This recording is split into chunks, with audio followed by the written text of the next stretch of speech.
Café listo, móvil en silencio. Comenzamos.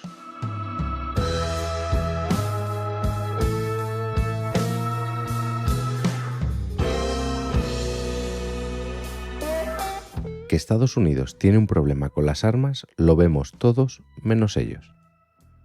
Si a la manga ancha para la posesión de armas le añadimos el seguimiento ciego al líder de una secta, tenemos un problema muy grande que solo necesita una chispa para explotar. En el capítulo de hoy te voy a contar cómo una preocupación por el control de armas se convirtió en una catástrofe que posiblemente se podía haber evitado. Hoy en 15 minutos voy a hablarte del asedio de Waco. En 1929, Víktor Eutev, un inmigrante búlgaro que se bautizó en 1919 en la Iglesia Cristiana Adventista del Séptimo Día, en una iglesia local en el sur de California, afirmó que tenía un nuevo mensaje para toda la iglesia. Presentó sus puntos de vista en un libro, La vara del pastor, los 144.000, una llamada para la reforma. Los líderes adventistas rechazaron todos los puntos de vista de Eutev, por ser contrarios a las enseñanzas básicas de los adventistas. Víktor Eutev y sus seguidores fueron expulsados de la iglesia en noviembre de 1930 y crearon otro grupo ajeno a dicha organización. En 1935, Eutev estableció su cuartel general al oeste de Waco, Texas, y su grupo se hizo conocido como la Vara del Pastor. En 1942 renombró el grupo como Davidianos, indicando la creencia en la restauración del reino davídico de Israel. Después de la muerte de Eutev en 1955, el segmento del grupo leal a Eutev continuó dirigido por su esposa Florence. Convencida de un apocalipsis inminente que no figuraba en los escritos originales de su esposo Víktor, Florence Eutev y su consejo reunieron a cientos de fieles seguidores en Mount Carmel Center, cerca de Waco, en 1959, para el cumplimiento de Ezequiel 9. Sin embargo, llegó el tiempo predicho sin que nada pasara. Después de esta decepción, Benjamin Roden formó otro grupo llamado Davidianos de la Rama y logró tomar el control de Mount Carmel. Este nombre es una alusión a la rama ungida mencionada por Zacarías. Cuando Benjamin Roden murió en 1978, fue sucedido por su esposa Lois Roden. Después de la muerte de Lois Roden, la autoridad pasó a George Roden, hijo de esta. Pero menos de un año después, Vernon Howell subió al poder y se convirtió en el líder del grupo. La llegada de Vernon Howell al complejo de Waco en 1981 fue bien recibida por casi todos en la comuna de los Davidianos. Howell tuvo una aventura amorosa con la entonces profetisa de la rama, Lois Roden, cuando él tenía alrededor de 20 años y ella más de 60. Howell quería tener un hijo con ella, quien según su entendimiento sería el elegido. Cuando ella murió, como te he dicho, su hijo George Roden heredó la posición de profeta y líder de la comuna. Sin embargo, George Roden y Howell comenzaron a tener conflictos. Esta lucha entre los dos supuestos mesías por hacerse con el control de la comuna llevó a algo tan loco como que George Roden desafiara a Howell a resucitar a los muertos, para lo cual exhumó un cadáver y le lanzó el reto. Howell quiso usar la exhumación para presentar cargos contra Roden, pero no tenía pruebas, así que como por las buenas, entre comillas, no podía quitarse de medio a Roden, Howell usaría las malas. El 3 de noviembre de 1987, Howell y 7 de sus fieles entraron en el rancho fuertemente armados. Howell se hizo con el poder.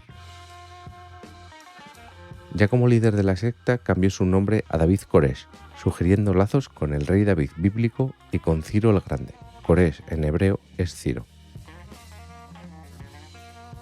En 1989, Koresh usó este poder como líder espiritual para tomar varias esposas espirituales, algunas de tan solo 12 años, para así hacer un nuevo linaje de gobernantes mundiales. ¿Y quién es Koresh? Koresh nació en Houston, Texas, hijo de una madre soltera de 15 años llamada Bonnie Sue Clark y de Bobby Howell, de 20 años. La pareja nunca se casó. 2 meses después de que Koresh naciera, su padre conoció a otro adolescente y abandonó a su madre. Cores nunca conoció a su padre y su madre empezó a convivir con un alcohólico violento. Aunque abandonó los estudios en la secundaria, dicen que a los 11 años había memorizado por completo el Nuevo Testamento. Con tan solo 19 años dejó embarazada a una chica de 15 para después unirse a la Iglesia Adventista del Séptimo Día, donde allí se fijó en la hija del pastor.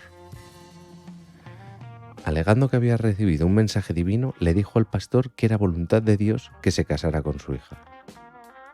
El pastor se negó, pero Cores siguió acosando a la chica y metiéndole unas ideas contrarias al mensaje adventista, lo que provocó que le expulsaran de la iglesia. En 1981, como te he dicho, se mudó a Waco, donde se unió a los davidianos. Llegados a este punto ya tenemos a Cores como líder de una secta que controla con puño de hierro y con tres grandes pasiones: anunciar el fin del mundo, las adolescentes y las armas. Cores era muy carismático y consiguió que llegaran adeptos de todas partes del mundo, y el miedo a que le quitaran lo conseguido hizo que se armaran por encima de lo normalmente aceptado en Estados Unidos. La compra de tantas armas hizo que saltaran las alarmas de la ATF, que es la agencia que controla el alcohol, tabaco y armas en Estados Unidos. El 28 de febrero de 1993, la ATF llegó a Mount Carmel con una orden para investigar el lugar, pero los davidianos se negaron a dejarles pasar y se atrincheraron. La ATF intentó entrar y los davidianos abrieron fuego. Durante las siguientes 2 horas, el intercambio de disparos fue continuo. 4 agentes de la ATF murieron y 16 fueron heridos. Los davidianos perdieron a 5 hombres. Después de 6 horas y tras la muerte de otro davidiano, se impuso un alto al fuego y se intentó negociar con Cores. A estas alturas todo el país estaba pendiente de lo que sucedía allí. La cobertura televisiva era diaria. Pero semejante matanza no podía ser tolerada, y a la zona llegó el FBI, que se hizo cargo de la situación. Los agentes federales consiguieron que Cores dejara salir a 19 niños, que más tarde se demostraría que habían sufrido abusos sexuales. Pero a pesar de que las negociaciones continuaron durante días, no hubo manera de llegar a más tratos, y el FBI decidió asaltar el rancho donde resistían 85 davidianos. El 19 de abril, tras 51 días, el FBI empezó el ataque a los davidianos usando gas lacrimógeno, para así intentar desalojarlos sin provocar más muertes. Pero los davidianos respondieron a tiros, por lo que los federales tuvieron que entrar a por todas con armas de gran calibre y vehículos blindados. A las pocas horas empezaron a aparecer incendios por toda la propiedad.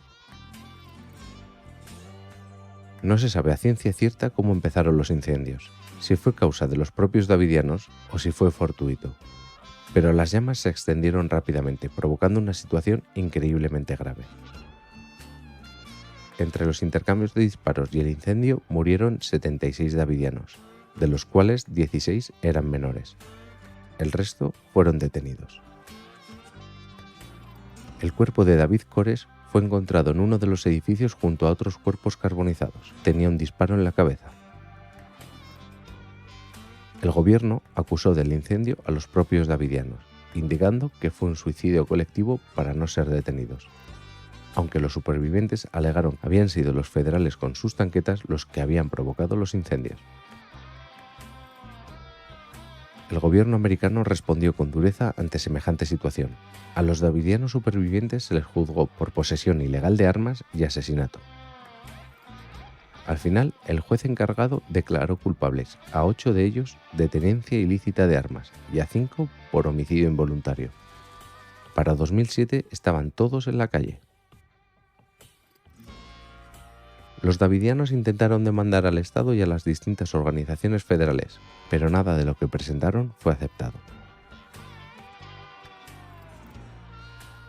El asedio de Waco provocó una gran desconfianza y odio por parte de otros grupos religiosos y civiles amantes de las armas y de la libertad que tanto proliferan en Estados Unidos, hasta el punto que 2 años después, en el aniversario del asalto, se produjo el atentado de Oklahoma City, donde un camión cargado hasta arriba de explosivos explotó frente a un edificio federal, provocando 169 muertos y 800 heridos. El autor Timothy McVeigh, un veterano de la Guerra del Golfo, le echaba la culpa a los federales de las muertes de Waco y decidió vengarse de esta manera. En todo el mundo hay gente a la que no le funciona bien la cabeza, pero si a esas personas les pones muchas facilidades para adquirir armas, nos encontramos con un problema que puede causar mucho dolor. Y como lo prometido es deuda, en menos de 15 minutos te he entretenido o lo he intentado. Puedes encontrarme en todas las redes sociales como @arcachofas. Deja tus comentarios y valoraciones en Apple Podcasts, iVoox y Spotify. Y recuerda que en Fantasy Factory también tenemos otros podcasts que pueden entretenerte. Un saludo y hasta la semana que viene.